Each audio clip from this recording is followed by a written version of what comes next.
Gayatri Mahamantra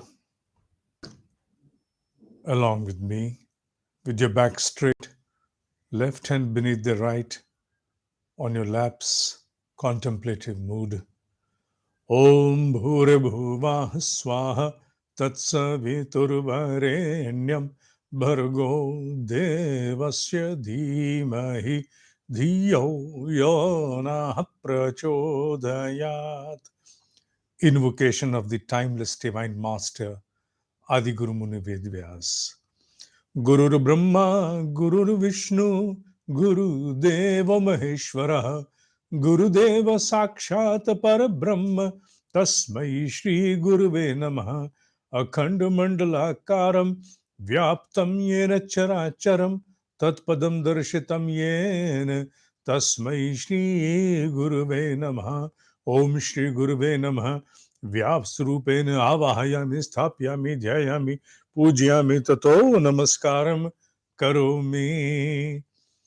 Shrimed Bhagavad Gita, chapter number 9, the royal knowledge, the royal esoteric yoga. We come upon the third verse of this chapter, third shloka. Shloka is the right, most befitting word that we can deploy here.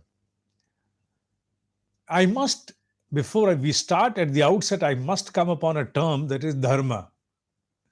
A common usage of this term now is all over internationally. I can term it as a universal term, dharma. This word is now, it has percolated down to the understanding of people across religions, cultures, regions.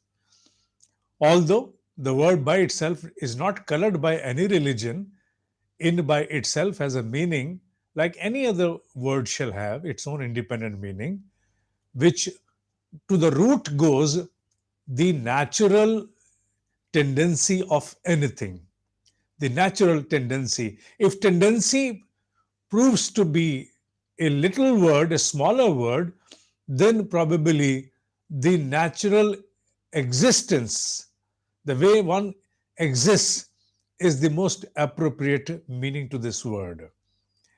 Dharma, to be rightly understood, if the words do not capacitate, let us understand it this way.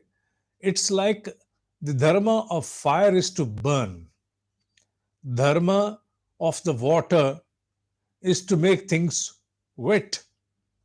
Dharma of the air is to dry things.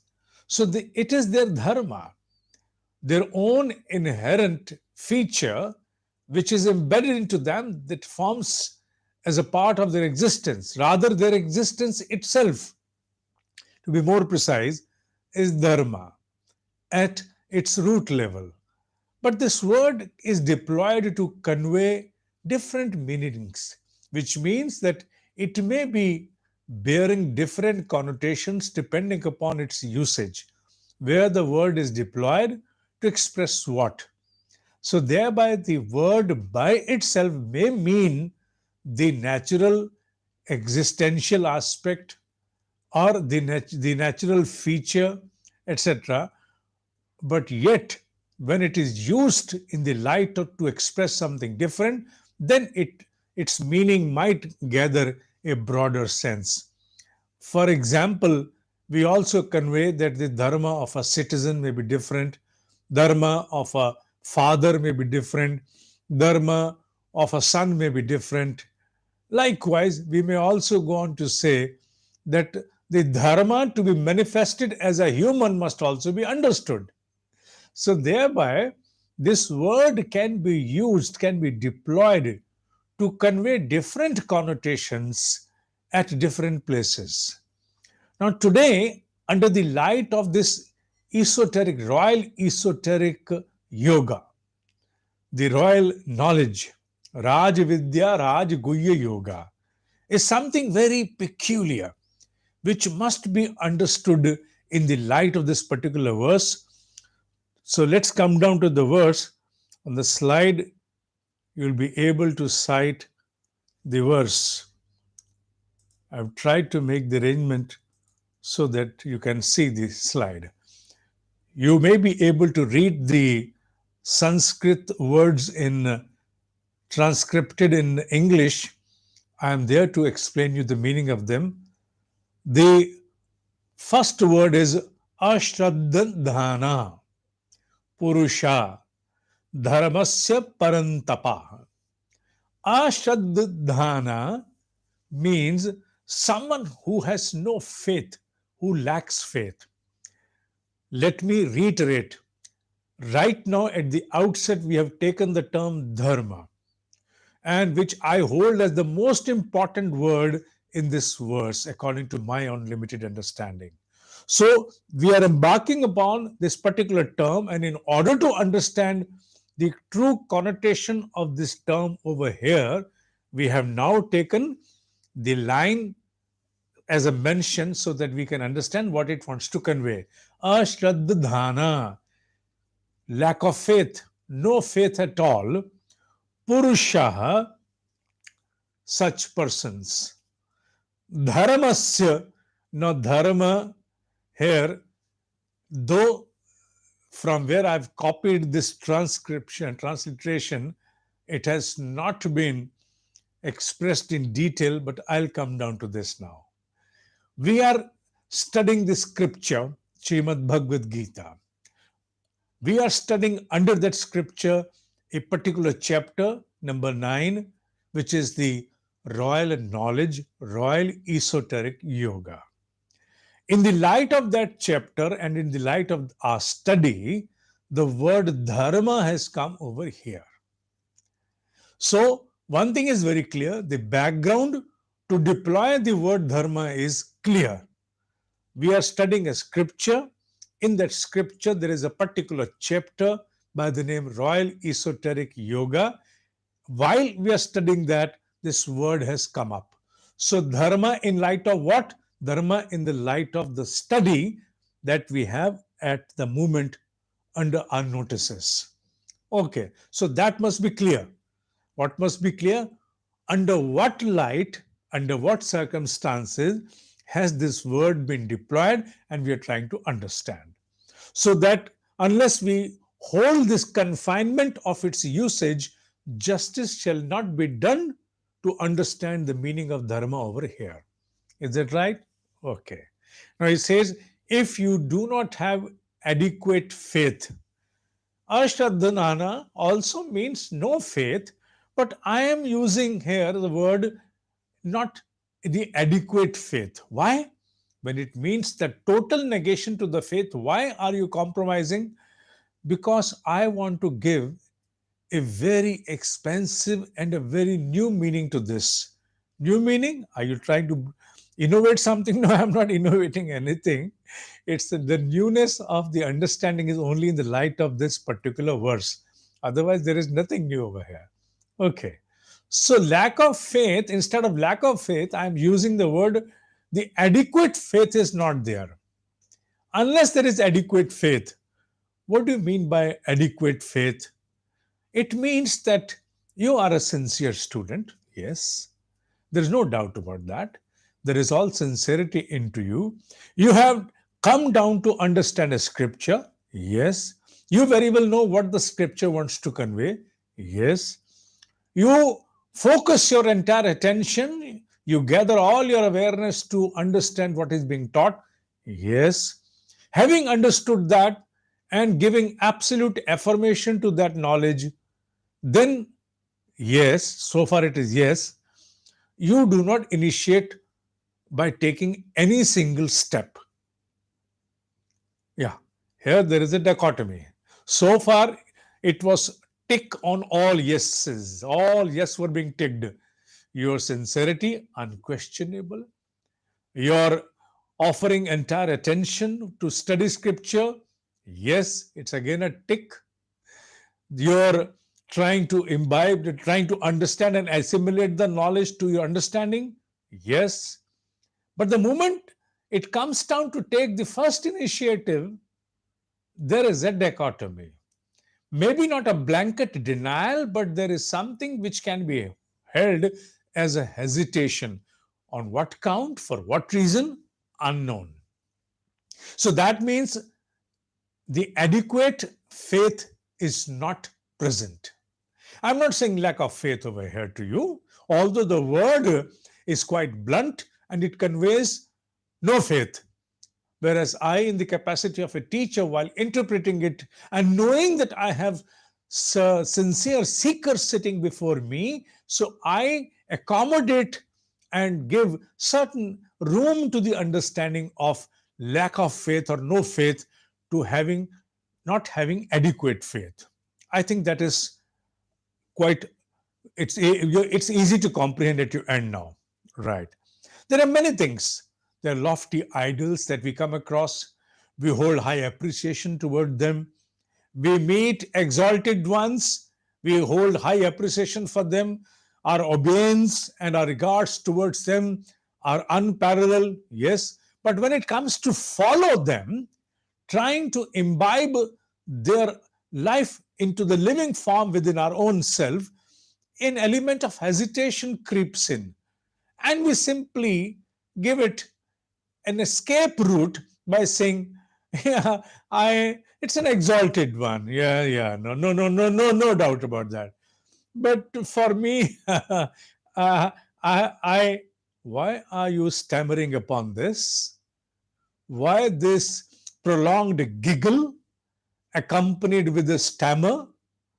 That is the true hesitation which has totally and exclusively halted your initiative. It is disallowing you to take any initiative further. You have all submission admitted. You have all affirmation towards the exalted principle or exalted person accepted. But when it comes to incorporate it in living form within yourself by making an effort full of chain that may be with endless failures, you want to find an escape route. You become an escapist. And escapist in the most humble, submitted form. There is neither a total denial and there is neither a firm, indomitable spirit to take a resolve. That is missing.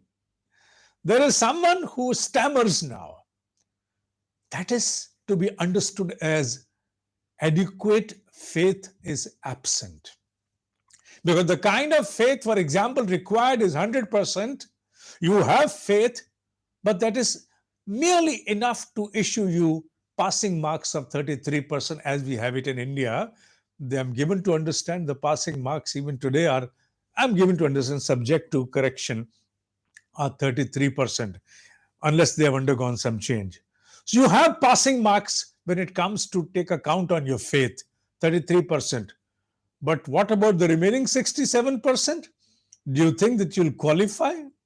Are you eligible enough to be enrolled into some institution with highest esteem, high esteem? Maybe not. Maybe not. If maybe not, then consider yourself merely that you have somehow transgressed. I'm not saying ushered, I'm saying transgressed towards faith somehow, but you have not given yourself to the faith. That is why the word dharma acquires an entirely different meaning over here. It says, since you do not have the adequate faith, that must be a basic provision, a basic eligibility. That is why you cannot be considered to be one who can be shouldered or who must shoulder the dharma to do justice with this knowledge. No, you have not given yourself. And unless you give your entire faith followed by an indomitable spirit, a relentless will, a deep resolve, things won't move. You cannot be considered as one who has embarked upon the dharma to cherish the spirit of this knowledge. Your dharma here is to cherish the spirit of this knowledge. Your dharma over here is to cherish the spirit of this knowledge. But are you? No, you're not. You're truly not doing that. Instead, instead, you're still trying to find an escape route, making excuses. People we observe in India, in the court of law, when they have to surface the truth from within, they are asked to take a vow, and they have to vow upon Shrimed Bhagavad Gita, especially for the Hindus. They have to place their hand upon this holy book, and then they have to pronounce that in the witness or by the touch of this holy book, I shall speak truth and truth alone, nothing else. And I also make these words commonly in my own lectures. Thus, yes, you have touched that holy book in order to allow the truth within you to surface. But do you also vow with the same intensity that you know something about the scripture? Maybe not. Have you imbibed even to the decimated extents the spirit of the scripture? Maybe not. If not, then my friend, it is a moment for you to do an inner probe, unbiased inner probe, a merciless probe within yourself, especially if you are in the capacity of a seeker, not otherwise. You cannot expect from anyone and everyone to be the beholder of the same intensity, having the same yearning to emancipate, to evolve. No, you cannot have that expectation from all. But yes, especially those who have somehow now transcended towards this journey, this voyage of evolution, it is the basic expectation from them that they have to now allow the fructification of its spirit within their own existence. And that is where the word dharma comes. Dharma means the opportunity which you will give to this knowledge to fructify within yourself. You will allow this knowledge to prosper, cherish its purposes. Unless that happens, you're not on dharma. The dharma towards this knowledge is not cherished. So, dharma here acquires a different meaning, different connotation in the light of the study of that particular scripture under your notices this moment.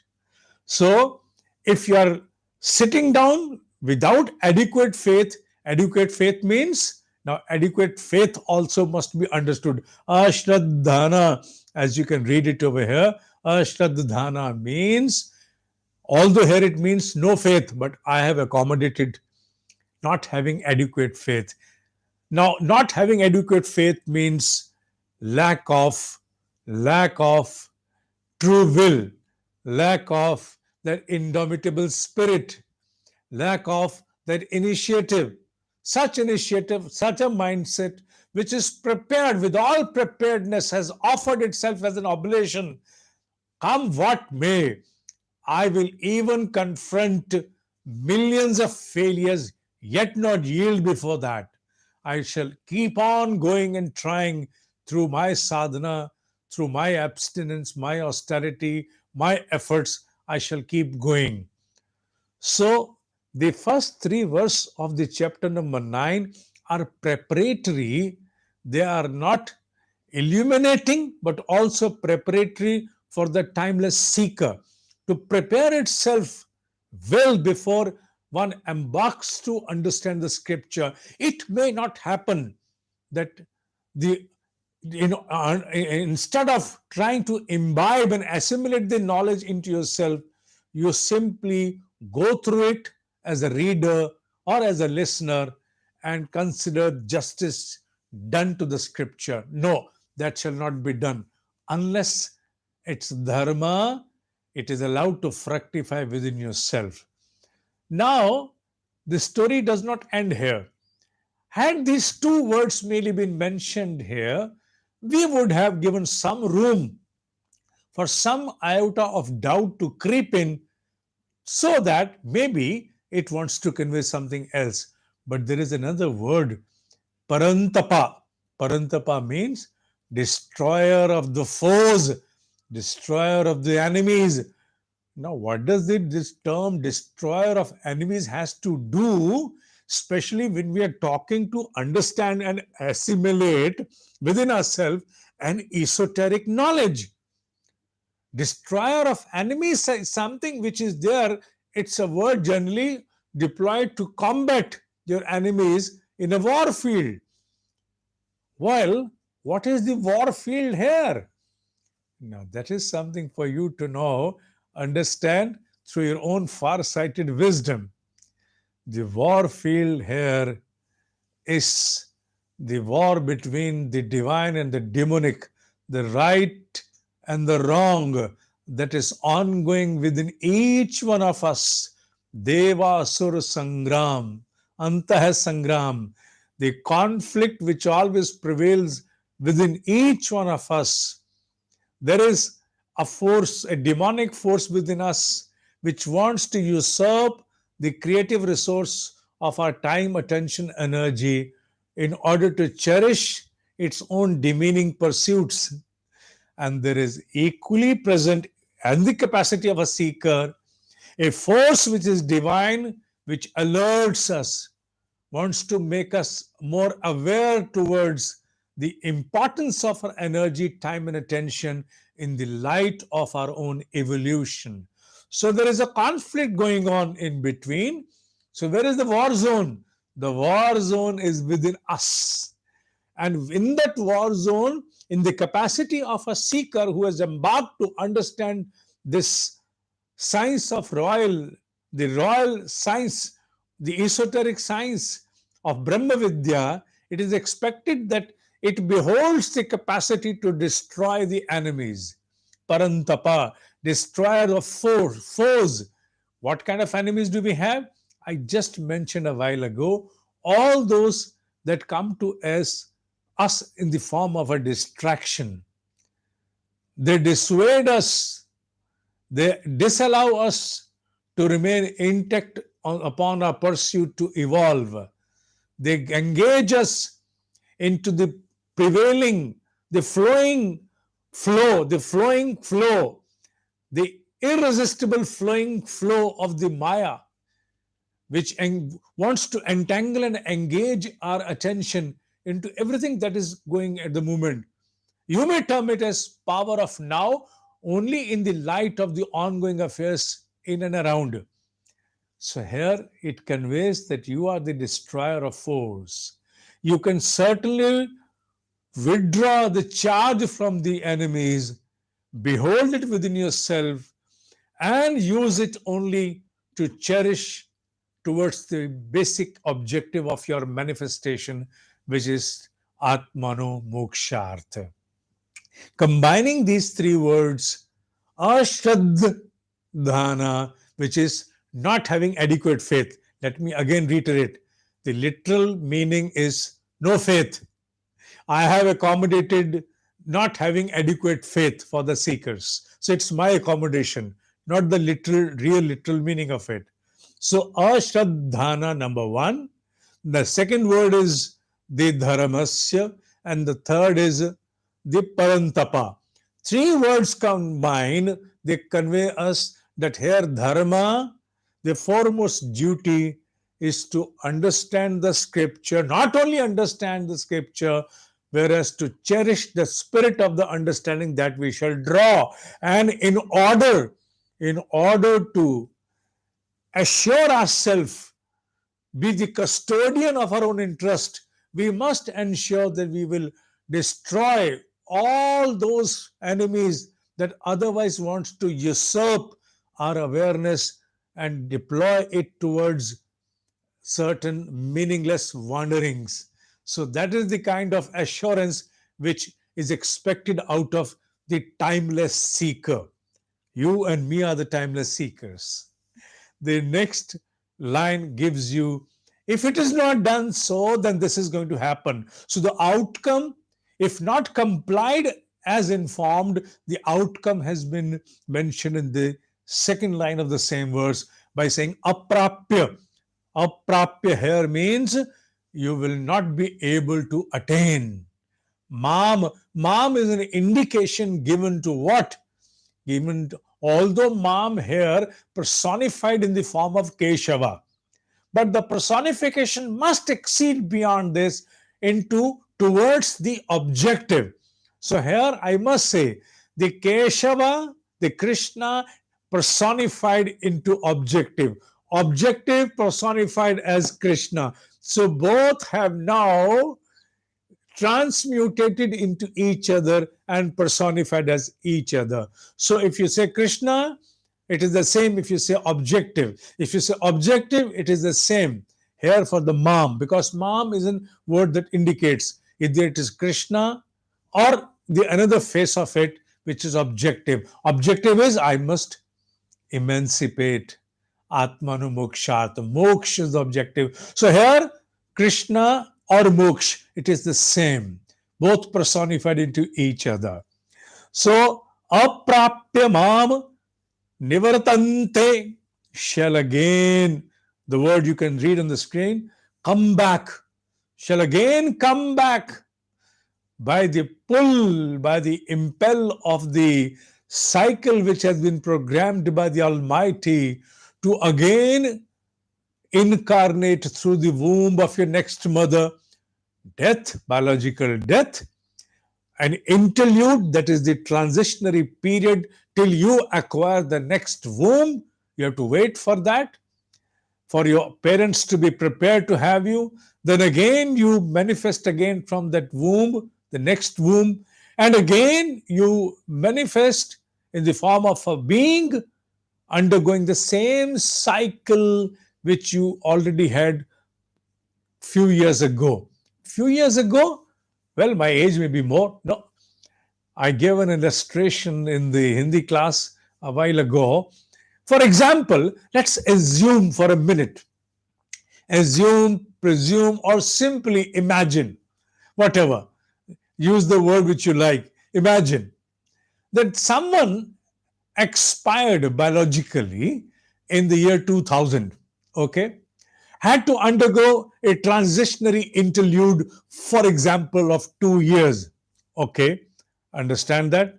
Now, after 2 years, what happened? Again, an incarnation through the womb of the next mother. Yes. So today, the age of that being should be roughly around 20 years. Yes. If departed, biologically departed in 2000, the transitionary interlude of the soul for the soul was 2 years, then obviously, if incarnated in 2002, obviously the age of the being should be 20 years. Okay. Now, today, the kind of development which we see, the scientific development and growth, yes, it has undergone, no doubt about that, a landmark change in the past 2 decades. Much has been done, much has been achieved. There is no doubt about that. But still, we can say it is not so that if someone departed in 1850s, would have, if incarnated in 2000, would have seen a different dimension altogether. Because in 1857, there was no electricity. The communication, the transportation, and many other things were not into existence the way they were in probably in 1950s. Then again in 2000, there was much available. Mobile phones were very much there in, I got my first mobile phone probably in 1997 or so, something like that. So the mobile phones were something which was gaining ground in the year 2000. So one who expired in year 2000 would have almost come across the all scientific developments which were there at that time. And today, if it has manifested, though it has observed certain new usherings, but not something which you can say has undergone a great time lapse. No, you cannot say that. One who may have expired, may have departed in 1850, if would have manifested, could be considered as a manifestation after a great time lapse, but not so for the one who departed in 2000 and incarnated in 2002, and today at the age of 20. Okay. Now, the story goes on for the imagination. What would have the soul undergone? Alphabets would not have changed. They'll remain the same, ABC. Yes, of course, few books here and there would have undergone some change. Certain new syllabus new things accommodated into the syllabus. That also I'm not sure would have been done or not.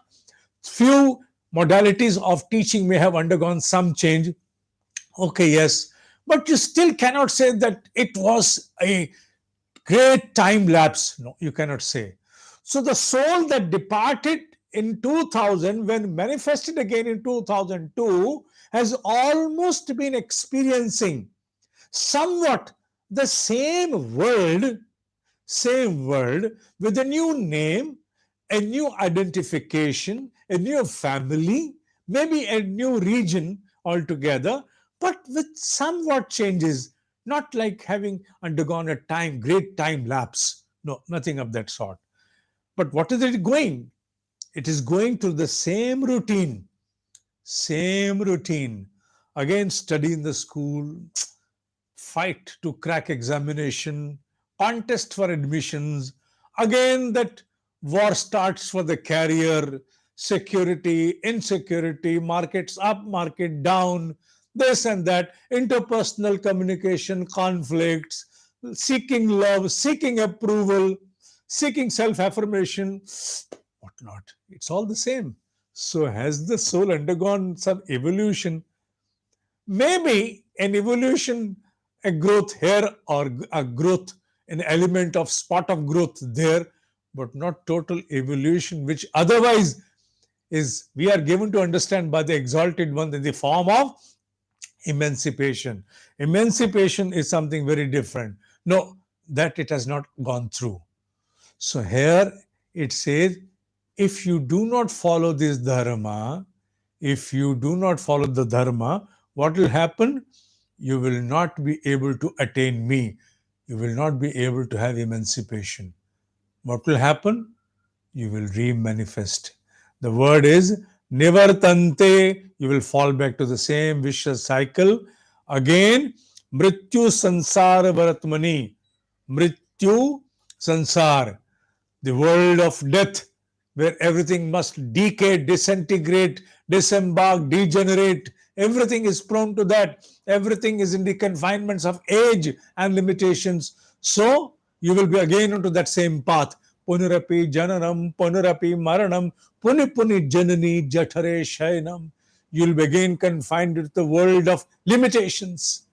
So if you really want to break the barriers, you must allow the dharma to cherish within you and must have adequate faith to allow yourself undergo such a propulsion within yourself, ignite yourself to that extent that you take the initiatives in your sadhana. You must be able to brush aside, must be able to incinerate all kind of hesitations that disallow you to take a firm resolve. There may be certain impending resolves within you that you may have been seeking to cherish since last couple of decades. One day I am going to sit down for an anushthan. One day I am going to observe fasting in this manner or that manner. One day I am going to accomplish this. Where is that one day? Well, that one day nobody has been able to find so far. Yes, few who accomplished were able to find a moment when they really started, and through countless failures, they accomplished. One would always start not with success but with failures. One who wants to start only with success is not the righteous one who should start at all. Who's the righteous one to start? The righteous one to start is one who has given to itself a firm understanding that I have to confront countless failures. If that be your understanding, then believe me, you shall excel. You shall cherish the purpose of this entire sadhana. There is no doubt about that. So today, when you close down this lecture, when this lecture is over, this lesson is over, this understanding is over, must go through it once again so that you are able to understand the esoteric aspects into it. What does Dharma want to convey? What does Ashraddhana want to convey? What does Parantapa want to convey? Yes, the second line of the verse is obviously about the outcome, which can be easily understood with the least time which you can afford to it. But the first line must be given. It should be allowed to percolate into you, so that next time when it comes to the new, that there is an impending resolve within me since past so many years. You consider as it the moment of celebration. The moment is today, and I resolve it today. I'm beginning it today. I may fall, I may fail, nothing to lose. People who shall confront failures for the sake of their own inner growth shall never lose. There is a difference between failure and loss. Certain failures accompany grave losses, but a failure in the light of your own inner growth accompanies no loss. It is always with gain, because each failure that comes your side is a reinforcement which you're getting within yourself, that yes, you must, you shall, you shall be able to accomplish it. You have to rise again. You are left with no alternatives but to rise again and move on. Let them not be merely words. You don't require motivation to excel in this spiritual parlance, my dear friend. No, Babu, no motivation. Ancient Indian wisdom does not have room for motivation. It's a one-way ticket. It's a one-way ticket where there is no return. Unless you give yourself a one-way ticket, motivations will have their age.